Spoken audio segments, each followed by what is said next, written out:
My name's Ollie and I work for Annexe Planning, and just wanted to update you really on an application that we got permission for this week. It's quite a success story. The applicant was desperate for an annex. Her mum had become quite ill due to one reason or another and really needed the support and help of her family. So the client reached out to iHUS and we were able to submit a planning application on their behalf. But the annex was quite large, just over 70 square metres. It contained 2 double bedrooms, in case they needed a living carer, ensuite, a wet room and a utility, and a nice big open plan living and kitchen area.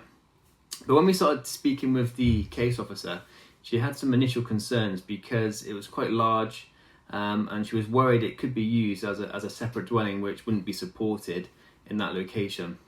Also because the main property had quite an open side access, they could easily use the annex without ever having to go into the main house, which would create that sort of independent unit, which wouldn't be acceptable.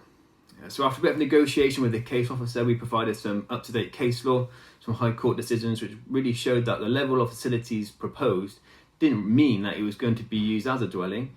Also, we managed to come to a compromise of blocking up the side access. That then really forced that functional link between the annex and the main house, because the only way that annex could be accessed would be through the main dwelling. So that really showed that ancillary link and that functional reliance then on the main house.